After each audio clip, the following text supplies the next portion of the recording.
Hundreds of news outlets are publishing editorials denouncing President Trump. It's just one more chapter in the feud between the president and the mainstream media. RT correspondent Dan Cohen has the story.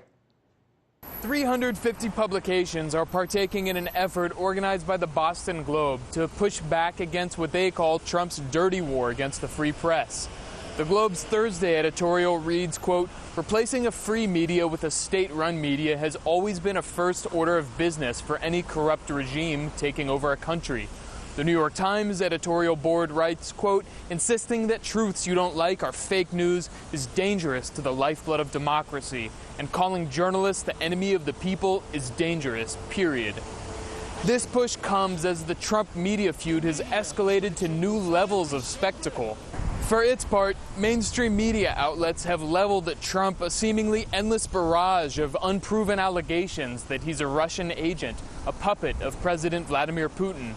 In July, MSNBC's Chris Hayes brought on a guest to discuss the possibility that Trump is and has been a Kremlin pawn since 1987. 4 years before the dissolution of the Soviet Union. It sounds insane. I just want to say, it really does. Like, the idea that he goes to Moscow in 87, is cultivated as a Russian intelligence asset, and is this sort of like sleeper cell for decades, sounds nuts. It sounds like the stuff of conspiracy theories. Why are you not insane?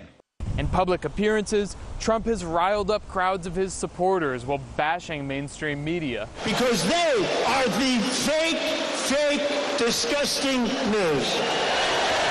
News personalities have soaked up the attention too. On August 2nd, CNN's Jim Acosta demanded White House Press Secretary Sarah Huckabee Sanders declare the press is not the enemy of the people.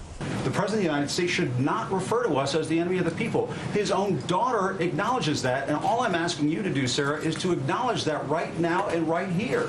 While the mainstream media outlets grandstanding against Trump claim to be representing the people of the United States, they've been cashing in like never before. Then why is CNN constantly like, Russia this, Russia that? Because it's ratings.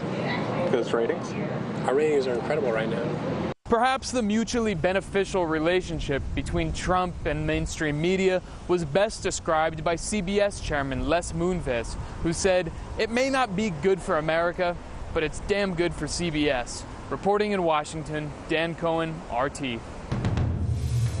For more, we're joined by Georgetown Journalism Professor Chris Chambers. Professor, journalist to professor, let's have a little conversation about the media today and the events of today. Is this speaking truth to power, or is this just more self-serving, this type of event that we saw today, coordination today? It's a little of both. It's a little of both. I mean, I'm giving them credit because they are under attack. I'm talking about really newspaper editorial boards. This is something that's been done before. It's been done in the Nixon administration, over Watergate, over Vietnam. It's been done as far back as the Civil War, or for positive things like the moon landing, things of that nature. But at the same time, it is self-serving. It's for them to beat themselves on the chest and say, look, you know, we're still powerful. You can say what you want about us to your base, but we're going to bank on the average person saying that we're still, you know, I guess what's the term, history's first draft of history, collectors of the news. And so, you know, don't attack us at your peril, in other words. Well, that is one thing they base all of their arguments on. They say that the freedom of the press is being limited by the president. Therefore, they have every right now to have these type of protests. But let me ask you, let's just go back to it. What does freedom of the press actually mean? Does it mean that the media the press can go wherever they want and the president has to answer their questions? No, it doesn't. I mean, they have the right to exist. They have the right not to be censored.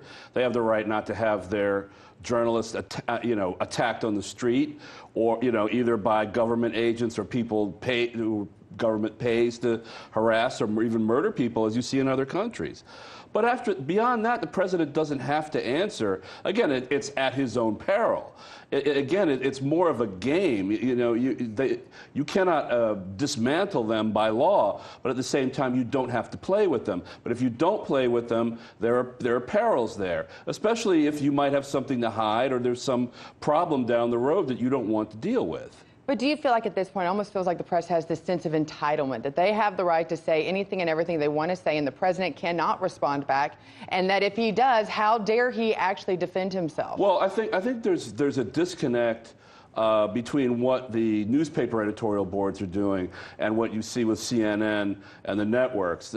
They are part of the same general body, but I think that what the networks are doing is a little more insidious. They're hiding behind, it's almost hiding behind grandpa. If you look at it in a way, I mean, the newspapers are grandpa, they have the gravitas, they have the authority and the expertise, but they're old, so they put basically grandpa up there because he's not a very good punching bag. But if you punch him too hard, you say, well, they're newspapers.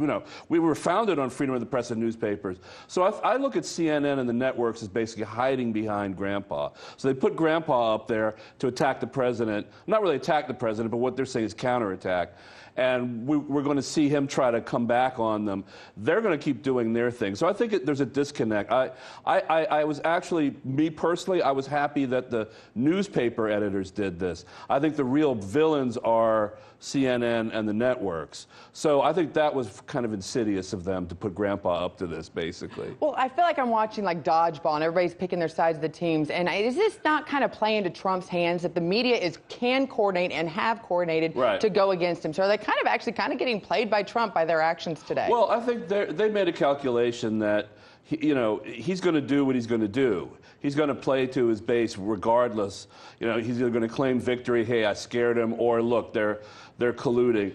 I think that, it's a no-win situation for them. I think the smart thing, though, however, was what I just said. They put grandpa up of it, and it's a little harder to attack venerable newspaper editorials who've been doing this for 200 years versus the CNNs and the Jim Acostas and the networks. So I think that was probably in their calculation. Well, Professor Chambers, this is not the first or the last time. I have a feeling we're going to discuss this. As long as Trump has Twitter, we will always have this debate going on. Thanks. Hey YouTube, thanks for checking out our channel. We hope you enjoyed the video. We have tons of content for you just like this. For more of RT America's one-of-a-kind news and analysis, be sure to subscribe and never stop questioning more.